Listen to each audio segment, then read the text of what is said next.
सहनाववतु सहनौ भुनक्तु सह वीर्यं करवावहै तेजस्विनावतीतमस्तु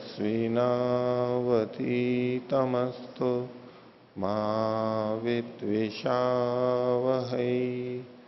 ओम शांति शांति शांति। मीमांसा दर्शन की 114वीं कक्षा मीमांसा दर्शन के द्वितीय अध्याय के तृतीय पाद का 5वां अधिकरण चल रहा था और इसमें 14वें सूत्र तक हमने पिछली कक्षा में देखा था। 5वें अधिकरण का विषय है द्रव्य देवता युक्तानाम यागांतरताधिकारणम। ऐसे वाक्य जिसमें द्रव्य और देवता का उल्लेख है, द्रव्य और देवता कहे गए हैं, तो वो यागांतर हैं, नए याग हैं, पूर्व प्रकृति याग के गुण की विधियां नहीं हैं। और जो इन्होंने संदर्भ वाक्य लिए थे, विचारणीय वाक्य लिए थे, वहां पर यागांतरता यानी कर्मांतरता को सिद्धांति सिद्ध कर रहा है। तो उसमें 14वें सूत्र में सिद्धांति ने अपनी बात रख दी थी, लेकिन एक और पुष्टि 15वें सूत्र में और की जाएगी। तो पिछले पाठ में से किन्हीं को पूछना है तो पूछ सकते हैं। हाँ आचार्य जी, पृष्ठ संख्या 563। हाँ पैराग्राफ दूसरा और दूसरी लाइन। हाँ ना ही आल भेद इति यस्य अयम् अतिभारः। इसमें अतिभार का शाब्दिक अर्थ और समझ नहीं आई जान पर। हाँ देखो, अति भार, भार तो मतलब बोझा, और अति भार का मतलब है अधिक बोझ। तो न अति भार है, ये इसके लिए अधिक भार नहीं है, यानी ये उठा सकता है, सहन कर सकता है, इसकी सामर्थ्य के अंदर आता है। तो आलभेत इत्यस्य, आलभेत जो शब्द है ये इसके लिए अधिक बोझा नहीं है, यानी ये इस अर्थ को दे सकता है, इन दो अर्थों को दे सकता है। किन दो अर्थों को? श्रुति से देगा। आलभेत शब्द अपने आप में दो अर्थों को दे रहा है, क्योंकि उसी के अंतर्गत दो बातें कही गई हैं। उसके लिए इन्होंने कहा, आगे लिखा, एक तो कहा यद द्रव्य देवता संबद्धम पुरुष प्रयत्नम ब्रूयात, कि द्रव्य और देवता से संबंधित पुरुष के प्रयत्न को यह कह रहा है आलभेता। देवता और द्रव्य के से संबंधित पुरुष प्रयत्न क्या है? पहली बात तो यह है कि आलभेता ये पुरुष प्रयत्न को कह रहा है, पुरुष के कर्म को, कि आलभनम कुर्यात, आलंभम कुर्यात, ये करे। तो करेगा कौन? पुरुष करेगा, यानी मनुष्य करेगा। उसके प्रयत्न के लिए कह रहा है कि तुम ऐसा करो, तो पुरुष प्रयत्न को तो कह रहा है।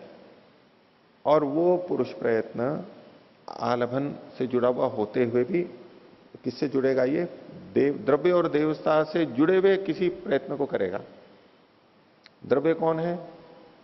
हवि वाला द्रव्य जो भी है, और देवता के लिए ये कर रहा है, तो वो कुछ ऐसा करेगा जिससे ये द्रव्य उस देवता के लिए हो, उस देवता के लिए भेंट करेगा।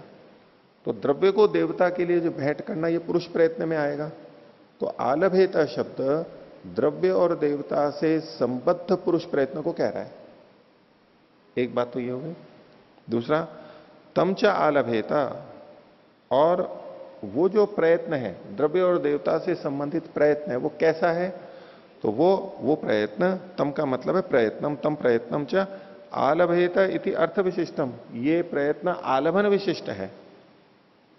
द्रव्य देवता से संबंध की, द्रव्य की आहुति दे रहा है, द्रव्य को प्रदान कर रहा है, त्याग कर रहा है, ये भी द्रव्य देवता से संबंधित कर्म है, पुरुष प्रयत्न है। पुरुष प्रयत्न कई तरह के हो सकते हैं। द्रव्य और देवता से संबंधित पुरुष प्रयत्न भी कई तरह के हो सकते हैं। जैसे कि हवि तैयार है और आहुति दे रहे हैं, उस समय ये भी तो पुरुष प्रयत्न द्रव्य देवता से संबंधित है। तो द्रव्य देवता से संबंधित कौन सा प्रयत्न यहां पर कहा जा रहा है, तो उसको आलभन ये विशेषित कर देगा। आलभेता में जो लभ धातु है या आलभ है, ये उस पुरुष प्रयत्न को विशेषित कर देगा। ये केवल आलभन कर रहा है, अभी वो है द्रव्य देवता से संबंधित, क्योंकि द्रव्य का आलभन कर रहा है, पशु का आलभन कर रहा है, और वो है देवता के लिए। तो इन दोनों बातों को कह रहा है। तो फिर से देख लीजिए कि आलभेता इस शब्द के लिए ये कोई बड़ी बात नहीं है कि वो ना कह सके कि एक तो द्रव्य देवता से संबद्ध पुरुष प्रयत्न को कह रहा है, और उस प्रयत्न को यानी द्रव्य देवता से संबंधित जो पुरुष प्रयत्न है उसको आलभेता इति अर्थ विशिष्टम, आलभन इस अर्थ से विशिष्ट कह रहा है वो।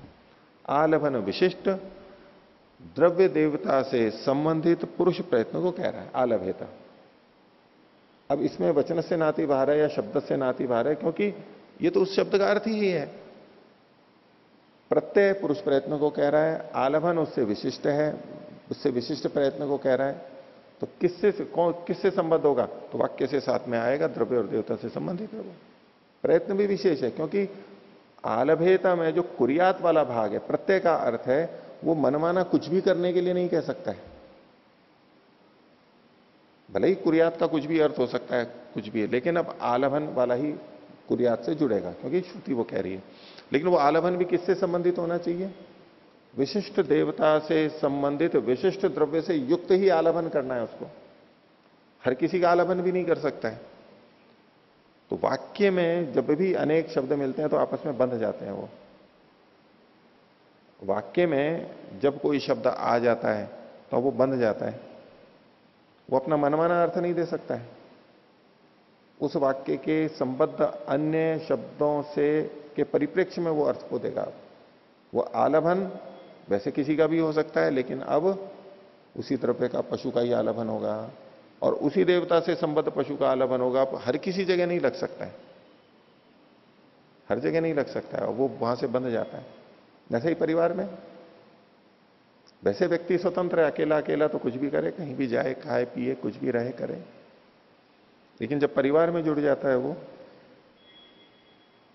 तो उसकी भी विशेषता हो जाती है, उसकी भी पहचान बनती है, और वो उनसे संबद्ध करेगा आप काम। अगर असंबद्ध होकर करेगा तो अब एक वाक्य नहीं रहेगा, वो तो फिर स्वतंत्र हो गया। लेकिन अगर परिवार से जुड़ गया, संस्था से जुड़ गया, तो अब जुड़ करके ही काम होता है उसका, स्वतंत्र नहीं होता है। एक वाक्यता तभी बन पाती है, नहीं तो एक वाक्यता नहीं होगी, एक सुर नहीं निकलेगा, अनेक सुर निकलने लगेंगे, अनेक वाक्य हो जाएगी। जब दो स्वतंत्र वाक्य हो गए और अनेकार्थता हो गई उनकी, एक अर्थ इसका आ रहा है और एक अर्थ इसका आ रहा है, तो वो एक वाक्य नहीं रहा, वो एक परिवार नहीं रहा, वो एक संस्था नहीं रही, वो एक संगठन नहीं रहा, एक वर्ग नहीं रहा, वो एक से दो हो जाएंगे अनेकार्थता के होते ही। वो भी स्वतंत्र और ये भी स्वतंत्र हो गया। और जी आचार्यवर्य, याग विषय सामान्य प्रश्न, तो यत्र वसटकार भवति उत्थित्वा प्रदीयते स याग, परंतु अत्र श्वेतम वायव्यम आलभेत, अत्र तो हविप्रदान विषय एव न श्रूयते, अन्यत्र वर्तते वा अनेनैव याग सिद्ध्यति इति प्रश्न।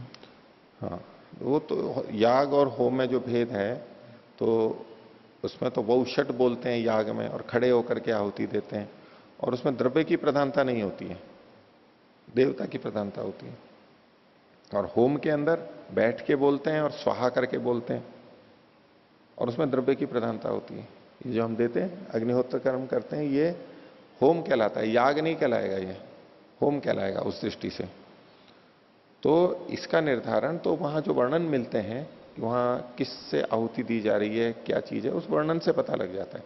एक तो शब्दों से पता लग जाता है, यदि यज धातु का प्रयोग है वो याग माना जाता है, और हु धातु का प्रयोग है, जो होती इत्यादि शब्द है, या होम शब्द आया है, याग आया है, या यजति या यजेत इत्यादि, यज धातु का जब प्रयोग होगा वो याग है, और हु धातु का प्रयोग होगा तो वो होम है। इससे पता लग जाता है, और आसपास के वर्णन से भी पता लग जाता है। अत्र वायव्यम श्वेतम आलभेत, अत्र हु धातो अपि नास्ति, अन्यथा यज धातो अपि प्रयोगम नास्ति, तद कथम याग भविष्यति। यहां सीधे नहीं है, लेकिन ये तो अलग से तो कर्म है नहीं ना, ये अलग से सीधे सीधे कर्म अभी यहां अलग से वर्णन नहीं किया, ये अनारभ्याधीत कुछ हैं शब्द, ठीक है। तो चूंकि द्रव्य देवता युक्त हैं, तो इसमें कुछ ना कुछ पास में होगा अवश्य। वायव्यम श्वेतम आलभेता, इसका निर्धारक तत्व तो यहां नहीं होगा। ये आलभन आदि याग में किए जाते हैं, होम में मेरी समझ से नहीं किए जाते हैं, उतने मात्र से भी पता लग रहा होगा कि ये याग है। यागस्य अपि विधायक शब्द न लभते इति। नहीं है, याग का विधायक नहीं है, इसीलिए आलभन पे जाना पड़ रहा है ना। तो याग है ना होम है, कुछ भी यहां पर शब्द तो सीधे सीधे पता नहीं लग रहा है।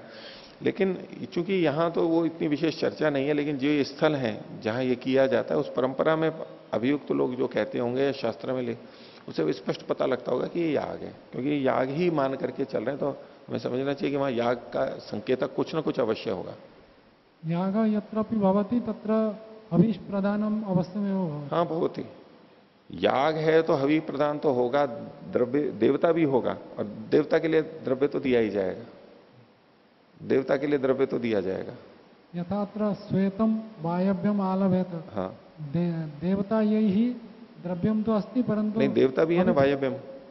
वो जो श्वेत है पशु है वो वायु देवता से संबंधित है, तद्धित प्रत्यय कर रखा है देवता परंतु का। हवि प्रदान नास्ति इति। हवि प्रदान नहीं है, लेकिन आलभन किया है तो फिर हवि तो होगी ही वहां पर। उसके लिए देवता के लिए आलभन किया है। हम कह रहे हैं कि अतिथियों के लिए आटा ओसना है, बोले इससे ये तो पता नहीं लगा कि अतिथियों को रोटी खिलाएंगे। अतिथियों के लिए आटा ओसना है बस। भाई अतिथियों के लिए आटा ओसना है, अतिथियों के लिए खाना बना है, तो वो तो खिलाने के लिए ही तो बना है, देने के लिए ही तो बना है, ये तो उससे संभव बात है। तो आलभन किया है तो प्रदान तो करेगा ही उसको, न भी कहा हो तो भी। बोले आज अतिथियों के लिए खाना बना है, तो ठीक है बना होगा, अतिथियों के लिए खिला हमारे को। तो कोई और आ जाए वो बोले कि हमारे को खिला, तो नहीं ये तो अतिथियों के लिए बना है। मतलब बोले बच्चे मांगने लगे हैं, बोले नहीं ये तो अतिथि के लिए बना है, तो हम कहते हैं ये अतिथि के लिए बना है, ये अतिथि के लिए लाए हैं। इसका क्या मतलब है? बच्चे को क्या कह रहे हैं? अतिथि को देना है, उसके लिए बनाए मतलब उसको देना है हमें। ये देवता के लिए आलभन किया है तो ये देवता को देना है, प्रदान तो त्याग तो आएगा ही उसके अंदर। मम अभिप्राय आलभन स्पर्श मात्र भवति। तो किस लिए यथा देवता को लेकर के स्पर्श किस लिए? देवता के स्मरण पूर्वक आलभन किस लिए? अपूर्व नहीं, अपूर्व नहीं, अपूर्व तो बनेगा जो बनेगा, लेकिन देवता को तो देना ही होगा ना, उससे जुड़ी भी बात है। अग्नौ हविष प्रदानम भविष्य। हाँ अग्नौ, हाँ, अग्नि में ही देते हैं। अग्नि सब देवताओं का मुख है। निर्वापन तत्र अपि पश्चात पुनः चरोह निर्वापन दिक्वा। वो जो भी करते हैं वो अलग बात है, लेकिन कुछ ना कुछ त्याग तो करना पड़ेगा। ठीक है, और पूछिए। आचार्य जी, पृष्ठ संख्या 564। हाँ, इसमें जो रक्तम अश्वम योजया इति गुण विधि परम भवति वाक्यम तदा द्वाभ्याम वाक्याभ्याम प्रयोजने गुणद्वय विधाने। ये गुणद्वय का विधान किस प्रकार से देखेंगे इसमें? एक तो रक्त गुण, रक्तम अश्वम, एक तो लाल। भाई एक तो कहते हैं कि अश्वम योजय, घोड़े को लगाओ, फिर कहें कि लाल घोड़े को लगाओ, तो उसमें लाल को भी तो जोड़ा जा रहा है, लाल भी को भी तो जोड़ा जाए। तो लाल और अश्व इसको दो लेकर के चल रहे हैं। यानी कि ऐसा नहीं बोलेंगे कि लाल को जोड़ो फिर कहे अश्व को जोड़ो, इस प्रकार से नहीं? नहीं नहीं, ऐसे भी ऐसे कहेंगे तो भी लाल कोई अलग तो है नहीं। वैसे तो रक्तम अश्व में सामानाधिकरण है जी, एक ही चीज है, विशेषण विशेष भाव है, तो वास्तव में तो एक ही चीज ली जाएगी, एक ही लेनी है। अगर आप यूं कहोगे रक्तम योजय अश्वम योजय, अब इसका भी तात्पर्य निकालेंगे, अगर किसी ने दो वाक्य भी जोड़ दिए, घोड़े को जो तो लाल को जोड़ना, तो वो लाल का मतलब क्या आ जाएगा? वो पीछे से जो अश्व आ रहा है वही जुड़ेगा। तो इस तरह ले लीजिए आप, तो दो विधान हो गए, एक अश्व को जोड़ने का जी, जोतने का, और एक फिर का लाल को, तो लाल गुण भी कहा, भाई लाल घोड़ा होना चाहिए। तो बोले दो चीजें हो जाएंगी, गुण विशिष्ट विधि मानेंगे योजय को पहले से मान करके। इति गुण विधि परम भवती वाक्यम। यहाँ तो दो गुण के विधान में यहां पर दो वाक्यों का प्रयोजन होता है। लेकिन शोणम आनय जब हम बोलेंगे या शोणम योजय, अब इसमें शोण शब्द एक ही है, शोण शब्द एक ही है, जबकि उसका अर्थ भी लाल घोड़ा ही है जी, पर यहां पर वो दोष नहीं आएगा क्योंकि एक ही शब्द है। ये पीछे आलभेता के संदर्भ में है, वचन से नाती भारत, जो शब्द से नाती भारत कहा ना कि आलभेता दोनों बातों को कह सकता है, क्योंकि वो अर्थ उस शब्द में अर्थ वो शब्द बता रहा है। ऐसे ही शोणम आनय, शोण शब्द भी रक्त अश्व को ही कह रहा है, लेकिन यहां पर दो गुण नहीं कहे जाए, शोण ही एक ही कहा जा रहा है बस।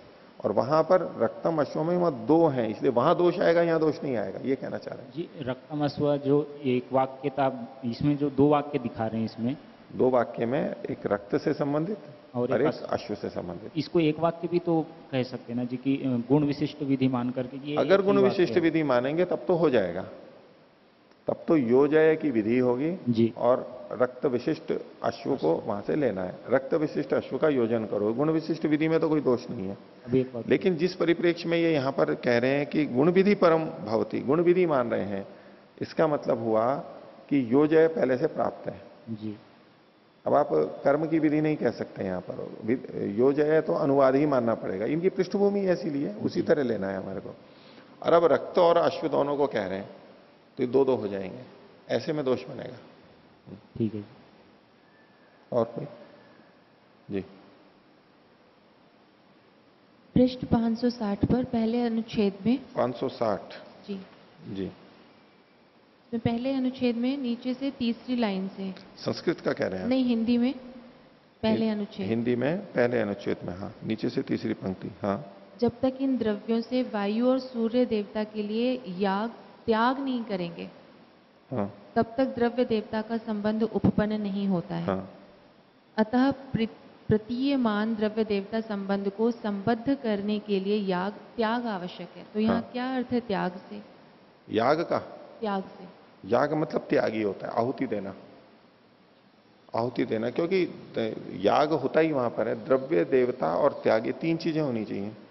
द्रव्य भी होना चाहिए, देवता भी होना चाहिए, और त्याग यानी देवता के लिए द्रव्य का त्याग, ये भी वहां पर होना चाहिए। तीन चीजें मिल गई तो उसको याग कह देते हैं। तो इसलिए इन्होंने ये कहा कि द्रव्य देवता का संबंध बिना त्याग के नहीं हो सकता। जो अभी केवल आलभन वाली जो बात थी कि हमने कह दिया आलभन करे, वायव्यम श्वेतम आलभेता, वही वाक्य होगा ना यहां पर। हाँ, तो वायु देवता को लेकर के आलभन तो कर दिया उस पशु का, लेकिन उसके लिए त्याग नहीं किया, तो वो याग ही नहीं कहलाएगा, याग ही नहीं कहलाए। हमने किसी विद्वान के लिए संकल्प कर करके चीजें रख ली, इस विद्वान के लिए ये, इस विद्वान के लिए ये, इसको ये वस्त्र, इसको ये रुपए, और ये इसको ये, सब चीजें कर दी और दिया नहीं हमने, खुद ही रख लिया। भाई आपके लिए कर दिया हमने, आपके नाम पे ये आपके नाम पे था, ये नाम था, और उसको दिया नहीं। अब जैसे मान लो लोग बाग मंदिर में जाते हैं तो देने वाले तो दे देते हैं, लेकिन वो संकल्प करके वो तो देवता तक तो कुछ नहीं, वो तो पुजारी अपने पास में रखता है, तो वो त्याग कहलाता नहीं ना, उस तक पहुंचा ही नहीं है, वो उसके लिए है ही नहीं, वो याग नहीं कहलाएगा। हमने मान लो कि दानदाता है, एक उसी तरह का मैं सामान्य उदाहरण दे रहा हूं और कोई बात नहीं है। किसी ने कहा भाई ये जो चीज है ये गरीबों के लिए है, ये किसके लिए है, ये इनके लिए है, जैसे स्वयंसेवी संस्थाएं कर देती हैं, और फिर उन चीजों का उपयोग खुद कर रहे हैं, तो ये दान थोड़ा कहलाता है। आपने भले ही उनके लिए निकाल दिया हो, लिख दिया हो ये उनके लिए है, खातों में चढ़ा दिया हो, लेकिन उसका उपयोग खुद कर रहे हैं।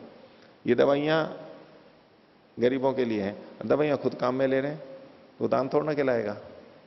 तो जिसके लिए हम संकल्प कर रहे हैं उसके साथ उसका संबंध बनेगा ही तब जब उसको दिया जाएगा, नहीं तो वो कागजों में कथन में केवल संबंध रहेगा, उसको संबंध कहते ही नहीं है, उसको याग कहते ही नहीं है, उसको परोपकार कहते ही नहीं है।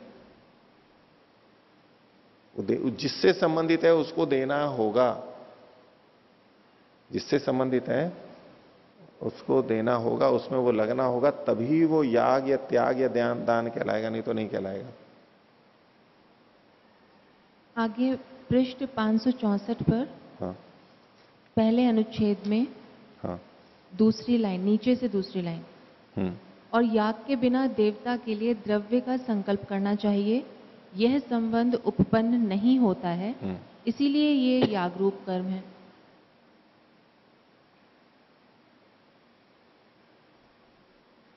हाँ, तो ये जो दो वाक्य है ना, तो दोनों वाक्यों को एक साथ मत जोड़ो। जो पहले वाला है याग के बिना देवता के लिए द्रव्य का संकल्प करना चाहिए, ये संबंध उपपन्न नहीं होता है। कह रहे हैं आप जो वहां जो बात पूछ रहे थे ना, वही है बात ये कि देवता के लिए द्रव्य का संकल्प करना चाहिए, ये याग के बिना हो ही नहीं सकता है। याग मतलब त्याग हो गया, तो संकल्प बनेगा ही नहीं, वो संकल्प कहलाएगा ही नहीं। यहां तक बात पूरी हो गई। और इससे पहले भी और कुछ बातें कही गई हैं, उसके आधार पर अब ये निश्चय कर रहे हैं, इसलिए ये यजिमत यागरूप कर्म है, क्योंकि यहां देवता का कथन है, यहां द्रव्य का कथन है। इसको इस पंक्ति से सीधा मत जोड़िए, क्योंकि पिछली पंक्ति से आप जोड़ें तो कि ये याग के बिना तो हो नहीं सकता है, याग के बिना ये हो नहीं सकता है, इसलिए ये यजिमत कर्म है। इसका तात्पर्य सीधा ये निकलेगा कि इनके साथ संबंध हमें जोड़ना है, देवता के साथ द्रव्य का संबंध जोड़ना है, और वो याग करने पर ही होगा, इसलिए ये याग कर्म है। पिछली पंक्ति से भी अगर आप जोड़ना चाहें, द्रव्य और देवता का संबंध बिना याग के नहीं होता है, इसलिए ये याग कर्म है। अर्थात क्योंकि यहां द्रव्य भी कथन है, देवता भी कथन है, इनका संबंध भी जुड़ रहा है, तो जब तक याग को नहीं करेंगे तब तक संबंध ही नहीं जुड़ेगा, इसलिए इसको याग तो मानना पड़ेगा, इसलिए ये याग कर्म है। नए कर्म है, यागांतर है, यजिमत है, याग रूप है। नहीं, लेकिन वहां तो स्पष्ट कह रहे हैं ना कि संबंध ही उपपन्न नहीं होता है, इसलिए ये कब? इसलिए पिछली लाइन से तो नहीं नहीं, जुड़ रहा है। संबंध उपपन्न नहीं होता, कब नहीं होगा? अगर याग ना हो तो। और संबंध तो हमें बनाना है, यहां पर संबंध तो बनाना है, तो इसलिए याग भी मानना पड़ेगा, इसलिए ये याग है। पिछली लाइन से ना जोड़ना ही नहीं उचित जोड़ है। नहीं जोड़ के भी कर सकते हैं, दोबारा मैं जोड़ के ही बता रहा हूं, बाकी तो पूरे परिप्रेक्ष्य से संबंधित है। याग के बिना ये संबंध नहीं बनेगा द्रव्य देवता का, ठीक है? इसलिए याग को मानना हमारी बाध्यता है, याग आएगा ही यहां पर। अतिथि और भोजन निर्माण, ये जो भोजन निर्माण हो रहा है, इसका अतिथि के साथ में संबंध जुड़ेगा ही तब जब ये अतिथि को खिलाया जाएगा, नहीं तो ये अतिथि के लिए भोजन बनना ये होगा ही नहीं। इस हवि का यज्ञ के साथ में संबंध जुड़ेगा ही तब। जैसे सृष्टिकृत आहुति के लिए सुबह भात बनता है, मीठा भात बनता है, वो कहते हैं ना ये यज्ञ के लिए है, सृष्टिकृत आहुति के लिए, या बलिवैश्य देव यज्ञ के लिए, ये जो सुबह मीठा भात बनता है, तो वो बलिवैश्य देव यज्ञ के लिए है। ये संबंध कब जुड़ेगा?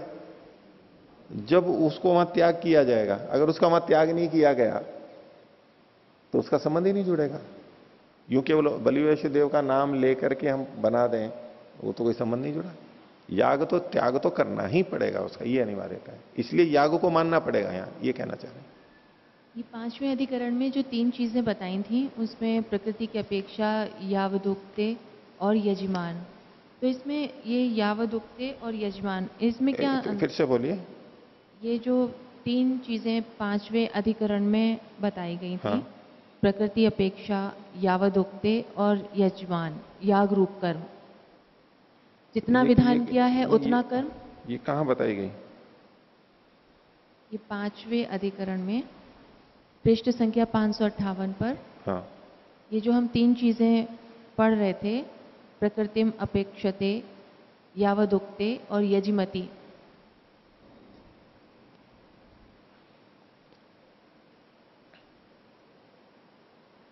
यजमान याग वाला कर्म। अच्छा, ये पक्ष जो, ठीक है, ये जो पक्ष जो थे, यानी इसमें 3 पक्ष बन सकते हैं। हाँ हाँ, जो 3 पक्ष हैं इसमें, तो उसमें यावदुक्ते तो ये है कि जितना विधान किया उतना कर्म। हाँ।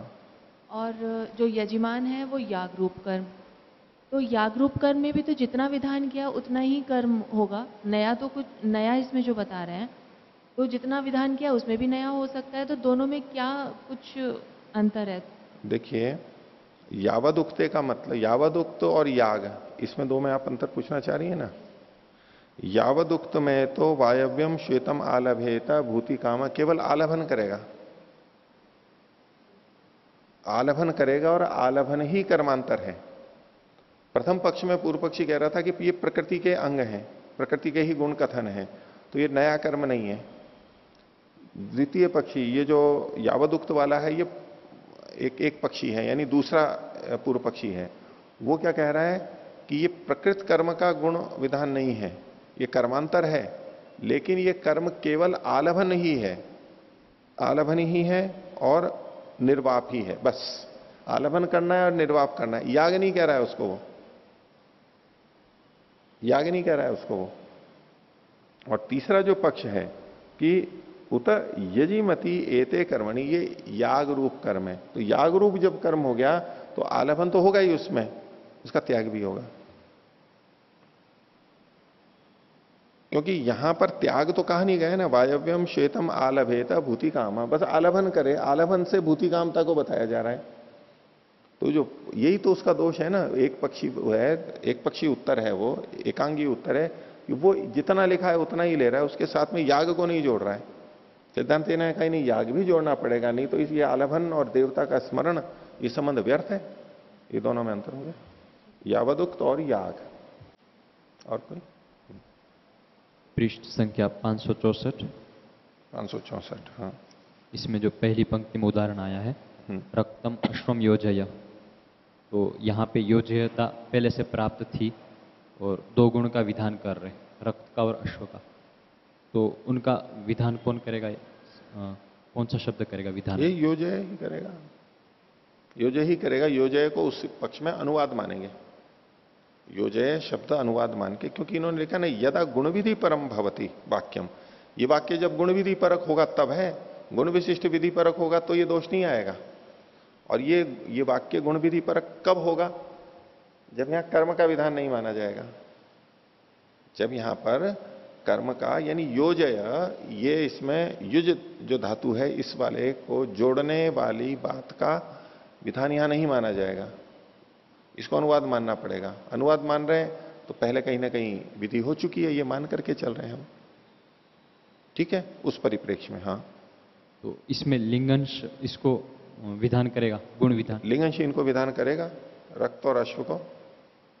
तो पीछे जैसे दोष दिखाए थे कि युज धातु केवल अनुवाद कर नहीं पाएगी, क्योंकि हाँ। लौकिक अर्थ भी ले सकती और शास्त्रीय युज धातु तो उसका योजय का अनुवाद कर देगी, ठीक है। और जो प्रत्यय है वो प्रत्यय जोड़ेगा, लेकिन किसको जोड़ेगा? रक्त अश्व को जोड़ेगा। तो इसमें क्या आपत्ति आ रही है? इसमें क्या आपत्ति है? हाँ, तो ये भी तो गुण विशिष्ट विधि कह सकते हैं इसको। गुण विशिष्ट विधि आप भिन्न परिस्थिति में लेकर के कहेंगे तो गुण विशिष्ट विधि कह सकते हैं, यदि इससे पहले कोई और वाक्य नहीं है और कोई विधि नहीं है, तब इसको गुण विशिष्ट विधि कह सकते हैं। और जिस समय आप गुण विशिष्ट विधि कहेंगे तो यहां पर एक ही अर्थ का विधान होगा, एक ही अर्थ होगा, रक्त अश्व का योजन। अब यहां पर 2 गुण कहे जा रहे हैं, ये उदाहरण ही नहीं बनेगा इनका। ये बताना क्या चाह रहे हैं कि आलभेत जैसे 2 अर्थों को कह देता है, क्योंकि वो शब्द ही कह रहा है, उसमें दोष नहीं माना जाता है। यदि 2 अलग अलग शब्द आ रहे हैं और वो 2 चीजों को कह रहे हैं और उन 2 की विधि मानेंगे तो अब ये वाक्य भेद बनेगा। लेकिन एक ही शब्द अगर 2 बातों को कह रहा है, उसकी सामर्थ्य ही ये है, तो अब दोष नहीं माना जाएगा, ठीक है। मान लो हम कहें कि जाने की इच्छा करता है, तो जाना भी कहा जा रहा है और इच्छा भी कहा जा रहा है, 2 शब्द हैं, और कर रहा है वो, तो जाना कर रहा है और जाने की इच्छा, ऐसे करके 2 अलग है। लेकिन जिज्ञासति अगर बोलेंगे, यानी सन को भी उसी में डाल देंगे और एक ही शब्द बन गया है। अब 2 चीजें नहीं कही जाएंगी ना, एक ही माना जाएगा। तो लेकिन 1 से 2 तो बातें निकलेंगी, 2 बातें तो कही जाएंगी। वहां पर अलग अलग शब्द से होने पे दोष आ रहा था, तो वहां आलभेता एक ही शब्द है, इसलिए 2 बातें आ रही हैं तो दोष नहीं है। जैसे यहां पर शोण शब्द कहा इन्होंने, तो ये उदाहरण तो इनका तभी बनेगा जब इसको गुण विधि परक वाक्य मानेंगे। गुण विशिष्ट विधि मानेंगे तो ये उदाहरण ही नहीं बन रहा है इनका।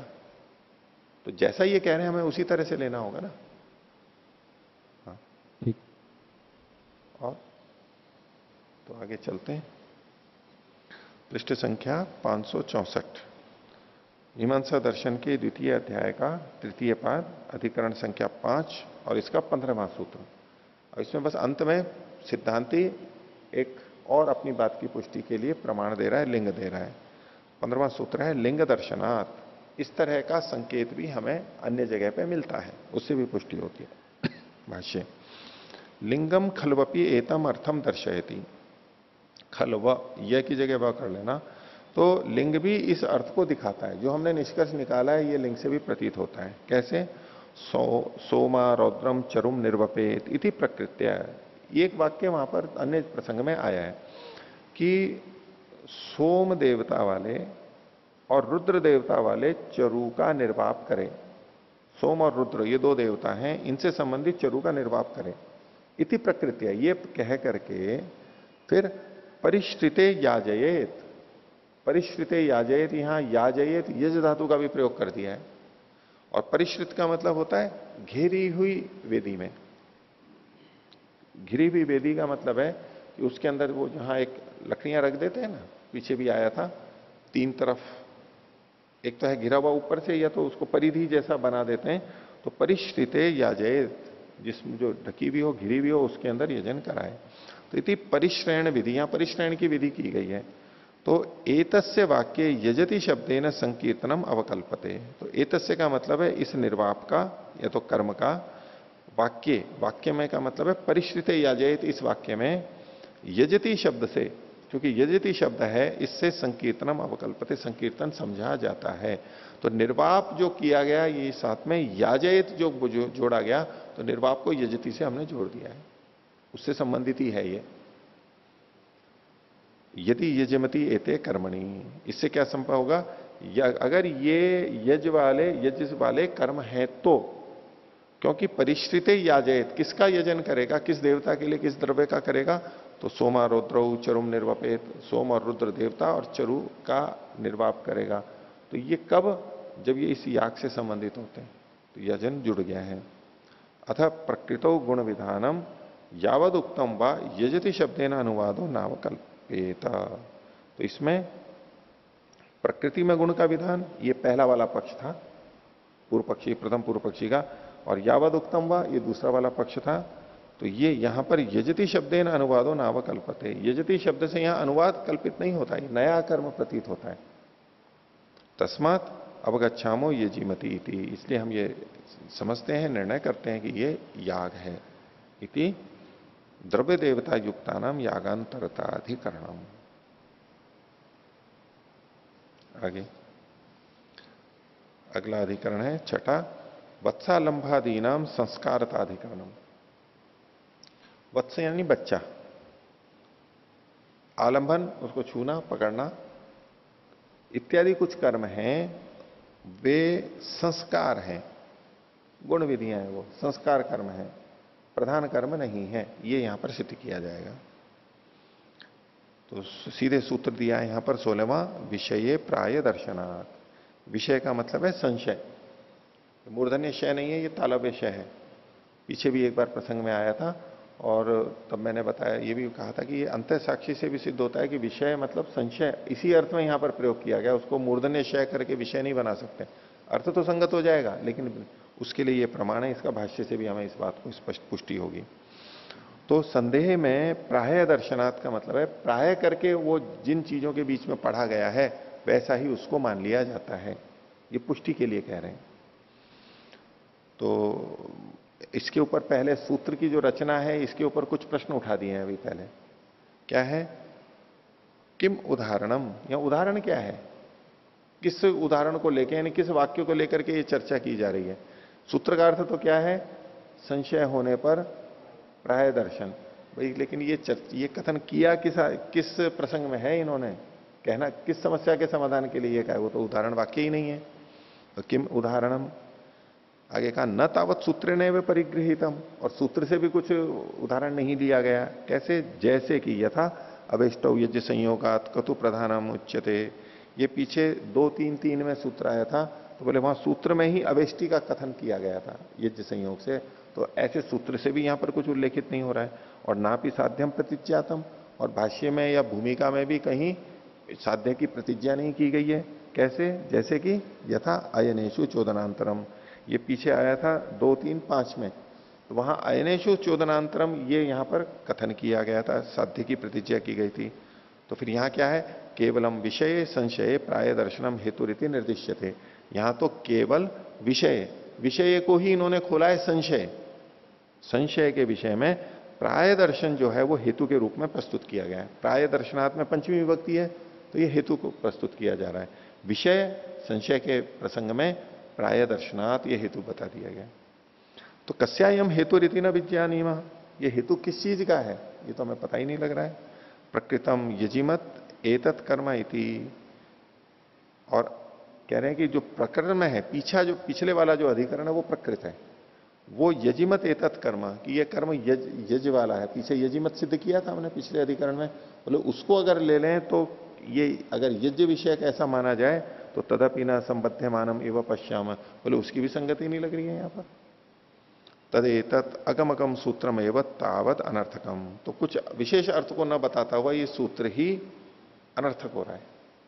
अब इसके उत्तर को आगे दे रहे हैं। अथ का अत्र प्रतिज्ञा कश्च संदेह इति वक्तव्यम, इसलिए सबसे पहले यहां प्रतिज्ञा और क्या संदेह है इसको कहना चाहिए। वृत्तिकार वचनात् प्रतिज्ञाम संशयम च अवगच्छाम, बोले वृत्तिकार ने जैसा लिखा है उसके आधार पर हम यहां पर प्रतिज्ञा और संशय को समझ सकते हैं। तो वृत्तिकार जो है वो उपवर्ष माने जाते हैं, उपवर्ष वृत्तिकार हैं जो कि शबर मुनि ये शाबर भाष्य से पहले के हैं। ये संकेत हमको इस तरह से मिल जाता है, हालांकि वो हमें आज उपलब्ध नहीं हो रहा है। संकर्ष कांड को उपवर्ष का माना जाता है, लेकिन शुरू का जो 12 अध्याय का भाष्य है वो तो उपलब्ध नहीं हो रहा है। लेकिन बस ये संकेत मिल जाते हैं, कहीं उसके वचनों को दे देते हैं, पीछे भी आया था एक संकेत ऐसे, बस इतने से हमें पता लगता है कि कोई वृत्तिकार अवश्य थे, वो उपवर्ष थे और वो उपलब्ध थी पहले, कभी आज नहीं है। तो वृत्तिकार वचनात् प्रतिज्ञाम संशयम च अवगच्छामा, उसको हम समझ लेते हैं। उन्होंने क्या कहा है, तो आगे कहा अत्र भगवान आचार्य इदम उदाहृत्य, भगवान आचार्य मतलब उपवर्ष। अब यहां आचार्य का मतलब जैमिनी नहीं लिया जाएगा, सूत्रकार नहीं लिया जाएगा, हालांकि सूत्रकार भी भगवान आचार्य के नाम से कहा जाता है, यहां तो वृत्तिकार ही लिया जाएगा, उसको भी वो एक आचार्य के रूप में प्रस्तुत कर रहे हैं। तो अत्र भगवान आचार्य इदम उदाहृत्य, ये उदाहरण दिया क्या है, वत्सम आलभेत, वत्स का बछड़े का आलभन करे। वत्स निकांता ही पशु, पशु वत्स प्रिय होते हैं, अपने बच्चों को बहुत प्रेम करते हैं, कुछ भी कर जाते हैं अपने बच्चे के लिए, जान पे खेल जाते हैं, उसको अपने पास रखते हैं, बच्चों से बहुत प्रेम करते हैं सभी पशु। तो वत्स निकांता ही पशु, इसलिए वत्सम आलभेता, ये प्रशंसा की जा रही है। वत्सम आलभेता, इसका स्तुति या अर्थवाद वाक्य शेष है ये। क्यों वत्सम आलभेता, बोले वत्स निकांता ही पशु इति इमम संशयम उपन्यस्यति स्म, इस संशय को वहां पर उठा रहे थे। अब इसके इस वाक्य के ऊपर, इस उदाहरण के ऊपर संशय को उठा रहे हैं। किम यजिमत अभिधान ऐसा, क्या यहां यज का विधान किया जा रहा है? अच्छा, पीछे भी हमने देखा था ना, पीछे क्या किया था, वायव्यम शेतम आलभेत भूति कामा, वहां भी आलभन था, शेतम आलभेत, यहां भी वत्सम आलभेत है। तो ये भी एक नया कर्म यज होना चाहिए, ये एक प्रथम दृष्टिया मन में आएगा। तो ये संदेह है कि यजिमत अभिधानम ऐसा आलभती, आलभती शब्द नई यज्ञ का विधान है, उत आलंभ मात्र वचनम, अथवा केवल आलम्बन के लिए कहा जा रहा है, यावदुक्त जो पिछले में दूसरा था व्यक्ति, उसकी तरह से केवल उसी को कहा जा रहा है। तो उपपत्ति चैतत उदाहरणम संशय, ये संशय और ये उदाहरण और ये संशय यहां पर संगत है, इसी को लेकर के चर्चा करेंगे। तत्र च पूर्व पक्षम प्रति जानीते स्म, पूर्व पक्ष में ये माना जाता है कि यजिमत अभिधान इति, ये यजन वाला अभिधान है। और पूर्व पक्षी ने तो पीछे जो समझ करके आया, जो उसका दिमाग बना हुआ था, वही यहां पर लगा रहा है। अब इसके लिए स्वामी जी कहेंगे कि भाई पिछली बार तो सिद्धांति ने कह दिया इसलिए वो याग हो गया, और यहां पर पूर्व पक्षी इसको याग कह रहा है इसलिए ये याग नहीं हुआ। यही चर्चा करेंगे कि ये दिखता हुआ अभी याग दिखता हुआ अभी क्यों नहीं है, वहां आलभेता था वो याग था, यहां आलभेता वो याग क्यों नहीं है। उसके लिए एक विशेष हेतु है प्राय दर्शनात्, आगे भाष्यकार स्वयं बताएंगे।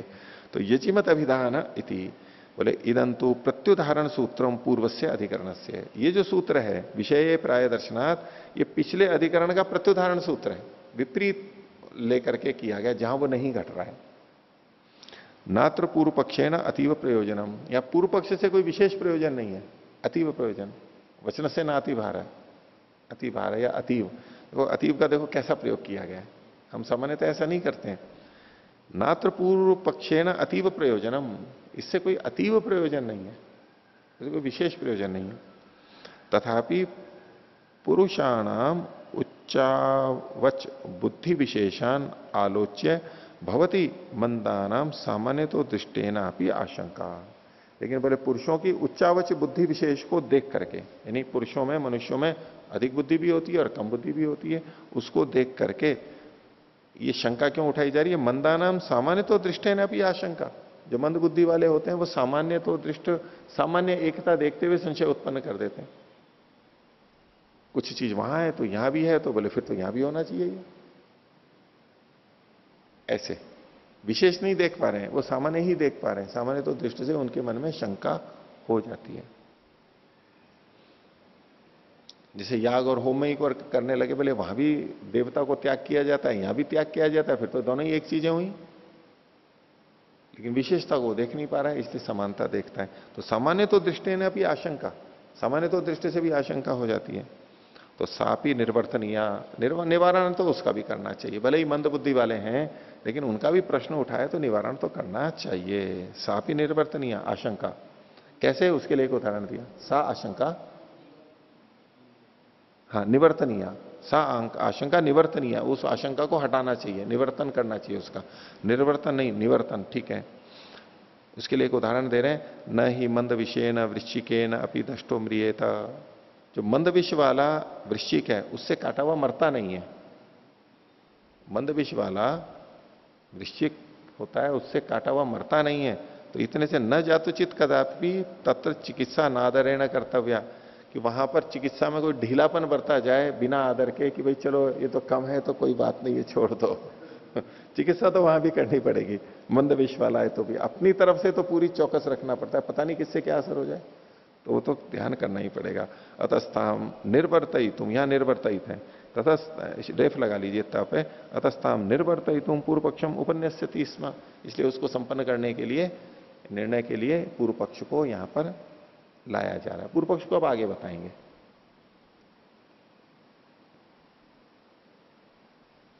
तो इसमें को भी एक न्याय हम निकाल सकते हैं, इसको एक न्याय निकाल सकते हैं।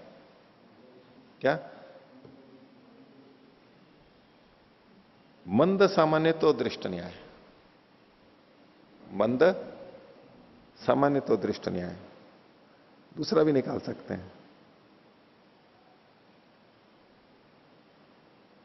तो वो न्याय जैसा नाम लग जाना चाहिए इसके लिए।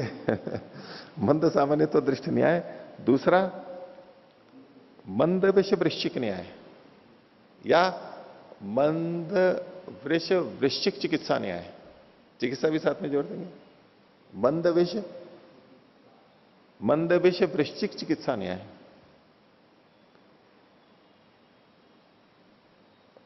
मंद विष या मंद विष चिकित्सा न्याय। वृश्चिक को भी हटा सकते हैं, कोई बात नहीं है, बिना वृश्चिक के लंबा नाम हो जाता है, जोड़ भी सकते हैं। मंद विष चिकित्सा न्याय,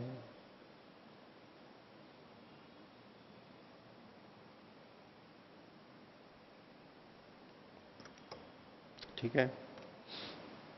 आयुर्वेद में तो कहा ही जाता है कि रोग को, वैसे भी लोकोक्तियों में भी है, रोग और शत्रु को कभी भी कम नहीं आंकना चाहिए।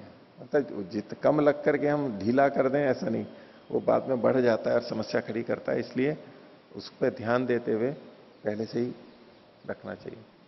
और चिकित्सा के लिए परम प्रयत्नम आतिष्ठेत लिखा हुआ रहता है, हम लोग ध्यान नहीं देते हैं। बोले चिकित्सा में बहुत विशेष प्रयत्न करना चाहिए व्यक्ति के लिए, करवाने के लिए, क्योंकि पश्यत रोगान बहुन कष्टान, रोगों से होने वाले बहुत सारे कष्टों को देखते हुए, हेयम दुखम अनागतम ही आ रहा है यहां पर, और प्रतिपक्ष भावना ही है ये भी। इन रोगों से कितने कितने दुख हो जाते हैं जीवन में, आगे चल करके कितना बड़ा हो जाता है। इसलिए शुरुआत में ही परम प्रयत्न करना चाहिए। जब रोग थोड़ा सा होता है तभी उसको, तो जितना देर होती जाएगी उसकी साध्यता कम होती जाएगी, वो याप्य बन जाएगा, या तो कृच्छ साध्य होगा और फिर असाध्य भी बन जाएगा। साध्य होते हैं जिसको दूर किया जा सकता है, फिर होता है कृच्छ साध्य, साध्य मतलब आसानी से, कृच्छ साध्य कठिनाई से जो दूर हो सकते हैं, ऐसे रोग हो जाते हैं फिर। और फिर होता है याप्य, याप्य ठीक तो नहीं होता है पूरा, लेकिन इलाज लेते रहो, पथ्य का सेवन करते रहो तो व्यक्ति ठीक ठाक चलता रहता है। और एक होता है असाध्य, चाहे दवाई ले लो चाहे कुछ भी कर लो, वो ठीक ही नहीं होता, रोग ही चलता रहता है, वो तो पूरी तरह असाध्य हो गया, उसमें कुछ भी फर्क नहीं पड़ता है।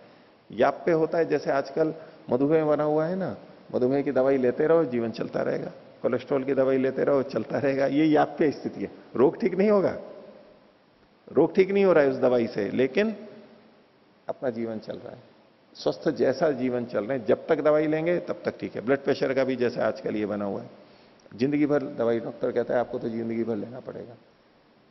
ये सब जगह ऐसा होता है ये नहीं कह रहा हूं, ठीक भी होते हैं, लेकिन जैसा जब ये मानते हैं ये आप पे होता है तो उसको पूरा प्रयत्न करना ही चाहिए। चिकित्सा नादरेण कर्तव्य, नादरेण में देखो न आदरेण, न आदरेण, इसकी जगह यूं भी कर सकते हैं ना अनादरेण, अनादर भी तो शब्द बोल सकते हैं ना, लेकिन यहां लिखा नादरेण, ये नय नहीं है, न होता है, सुपसुपा समास करते हैं इसमें। अगर नए करेंगे तब तो न लोपो नय हो जाएगा और वो वहां पर अनादर शब्द आ जाएगा, अनश्व आदि आ जाएगा, अन हो जाता है उसको, अन बन जाएगा। लेकिन ये जो न सहित आता है ना, न आदरेण नादरेण, ये नए नहीं होता, ये न अलग से शब्द है और सुपसुपा समास करते हैं इसमें, नए तत्पुरुष समास नहीं माना जाता है। इसकी संधि मात्र कह लिए, नहीं सुपसुपा समास मानते हैं इसको, इसको सुप समास, मात्र संधि ही नहीं कह सकते हैं, वैसे केवल संधि भी कह सकते हैं, लेकिन अगर समास करना है तो सुपसुपा समास कहते हैं। जैसे कि नहीं कहा, ना एक कहा, नहीं कहा, वहां अनेक नहीं कहते, अनेक होते तो खैर ठीक है वो समास हो जाएगा, लेकिन नई कहा, न एक कहा, वैसे तो स्वर है तो अनेक आ जाना चाहिए, लेकिन नई कहा, ये न है, नए नहीं है। इसी तरह से नास्तिक शब्द है, नास्तिक शब्द है न आस्तिक, वैसे तो होना चाहिए अनास्तिक, अन हो जाना चाहिए था ना वैसे तो। अब नास्तिक का जो अर्थ है, क्या वही अर्थ अनास्तिक का लेंगे हम? आस्तिक शब्द से नए समास करें तो क्या शब्द बनेगा? अनास्तिक, अनास्तिक ही बनेगा ना। अनास्तिक का क्या अर्थ है? नहीं बनेगा अनास्तिक। अनास्तिका का मतलब बनेगा नास्तिक, जिसको हम आज नास्तिक कहते हैं वही अनास्तिका का अर्थ बनेगा अगर नए समास करेंगे वहां पर तो। लेकिन यूं नास्तिक के आगे अ लगाएंगे फिर एक और, तो अनास्तिक का मतलब अभी हम जो अर्थ लेते हैं वो क्या है? जो नास्तिक नहीं है। अनास्तिक का मतलब ये तो नास्तिक है और ये अनास्तिक है, ये नास्तिक नहीं है। लेकिन अगर आस्तिक शब्द से नए ला करके नए तत्पुरुष समास करेंगे तो अनास्तिक शब्द बनेगा। तो वो उसका मतलब है जिसको हम आजकल नास्तिक कहते हैं, मतलब आस्तिक नहीं है वो अनास्तिक है, इस अर्थ में चला जाएगा। नास्तिक शब्द आस्तिक शब्दात् न उत्पद्यते, अस्ति नास्ति दिष्टम अपि, अगर नास्ति शब्दात् पृथक रूप वो रूढ़ी मान लिया उसको, लेकिन शब्द जो, इसीलिए तो ये इसी अर्थ को दे रहा है, इसलिए हम अनास्तिक शब्द का प्रयोग ही नहीं करते, नास्तिक ही बोलते हैं, क्योंकि वो रूढ़ी हो गई वहां पर। अस्ति नास्ति दिष्टम मति है पर अस्तित्व नहीं है परमात्मा का जिसका है, तो अस्तित्व को मना कर रहे हैं ना। नास्ति मति अस्तित्व से निषेधम ना। हाँ, अस्ति न अस्ति मति यस्य, जिसकी मति नहीं है ना ईश्वर के बारे में, आत्मा के बारे में, तो अस्ति शब्द है और न है और उससे क जुड़ गया है, अस्तिकः आस्तिकः और न आस्तिकः, तो अर्थ तो वही आ रहा है यहां पर। लेकिन वो एक तरह से क्या कहेंगे उसको, बस ऐसा ही निर्मित शब्द ही यूं का तो प्रयोग हो रहा है, और इतनी रूढ़ी बन गई है कि हम अनास्तिक शब्द नहीं बोल सकते, प्रचलन में ही नहीं है वो, सही होते हुए भी, व्याकरण की दृष्टि से सही होते हुए भी प्रचलन में नहीं आएगा, भिन्न ही अर्थ देगा वो। नास्तिक शब्द अपने आप में इतना प्रचलित हो गया है।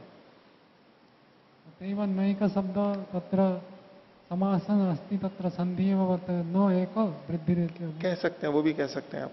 लेकिन अगर हमें समास मानना है तो, क्योंकि कुछ शब्दों में समास भी होता है, समास मानते हुए तो वहां पर सुपसुपा समास मानना ही हमारे पास में विकल्प बचता है। समास नहीं माने तो ठीक है, कोई बात नहीं है उसका। ये नादरेण ऐसा शब्द है, ना आदरेण। आगे देखिए, अतस्ताम निर्वर्तित तुम पूर्व पक्षम उपन्यासति, इसमें पूर्व पक्ष को बता रहे हैं यहाँ पर। क्या है पूर्व पक्ष? आलभती ही अस्मा भी प्राणी संयुक्तो यजिमत अभिधानो दृष्ट।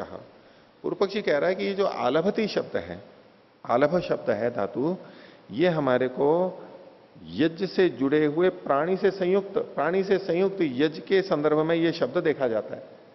हमने तो वहीं देखा है आलभती शब्द को, यानी आलभ धातु का प्रयोग प्राणी से संयुक्त यज्ञ के कथन में ही देखा जाता है, हमने तो वहीं देखा है। अयम अपि आलभती प्राणी संयुक्त एवं, ये जो आलभती है वत्सम आलभेता, ये भी वत्स यानी प्राणी से संयुक्त है। तेन अयम अपि यजिमत वचना एवं, इसलिए ये यजिमत वचन भी है। अब ये जो पूर्व पक्षी आशंका कर रहा है ना, ये सामान्य तो दृष्टि से कर रहा है। वो मंद धिया का कहा था ना, वो सामान्य तो दृष्टि से कह रहे हैं, ये सामान्य तो दृष्टि से कह रहा है। केवल इतना देख रहा है कि हमने जहां जहां ये आलभन देखा है तो वहां पशु प्राणी संयुक्त यजन को हमने देखा है, इसलिए यहां भी हम ऐसा ही समझ रहे हैं। ये सामान्य तो दृष्टि से देख रहा है, कुछ सामने देख रहा है। इति भवती कस्यचित आशंका, किसी को यह आशंका हो सकती है।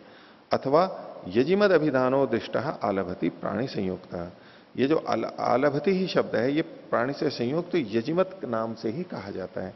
तस्यायम अनुवादो वत्स विधानार्थ, उस यजिम आलभेत, इसका यहां पर अनुवाद किया गया है वत्स के विधान के लिए। तथा च फलम न कल्पयितव्यम भविष्यति इति, और इसमें लाभ यह होगा कि इस कर्म का नया फल नहीं कल्पित करना पड़ेगा।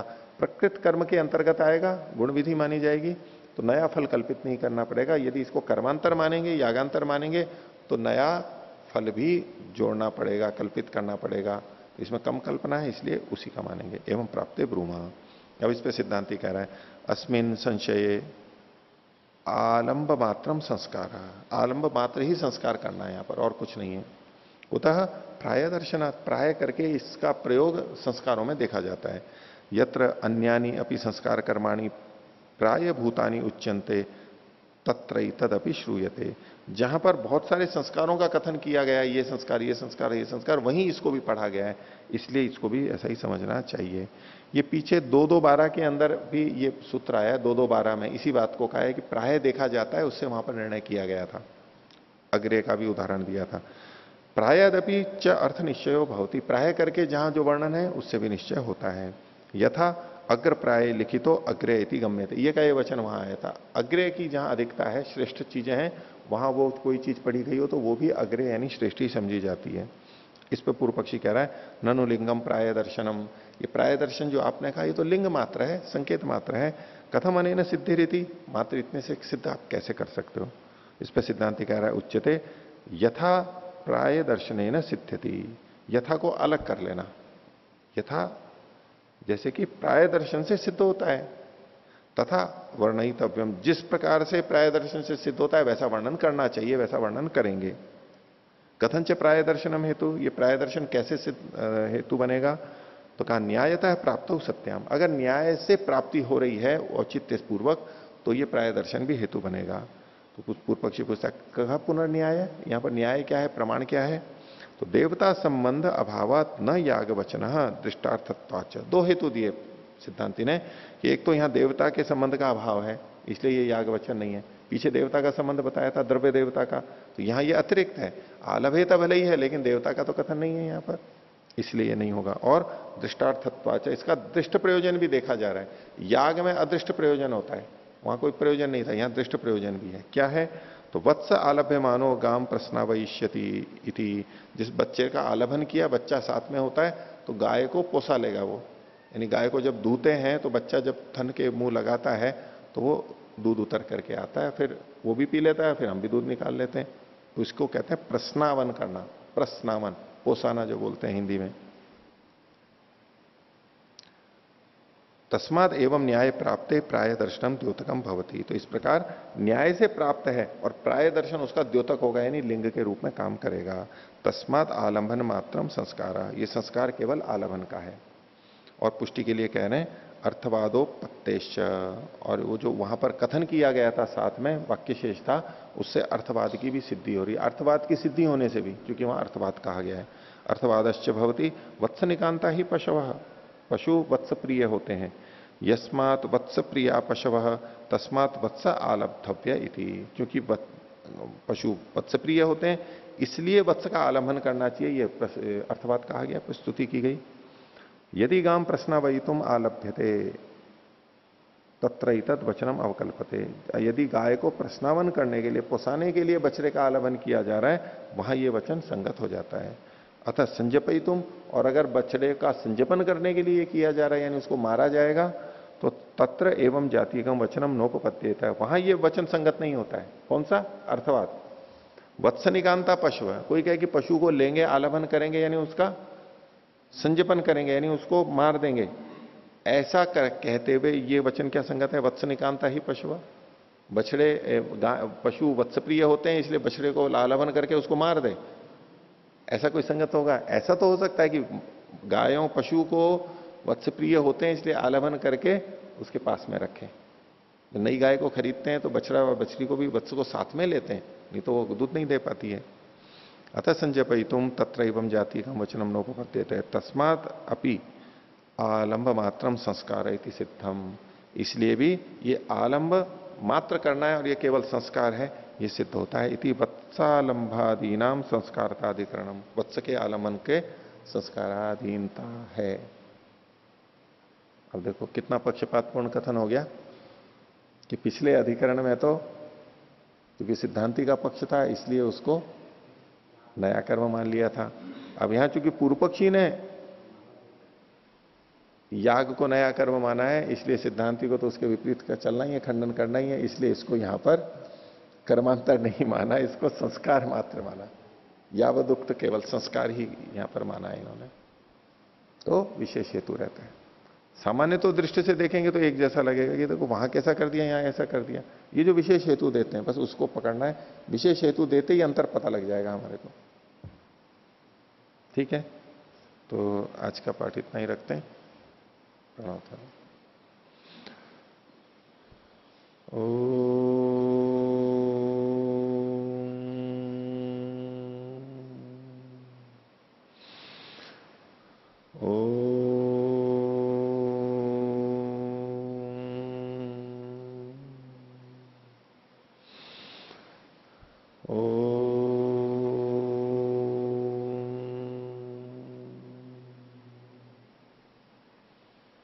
सभी को सदा रविवार। ओम शांति।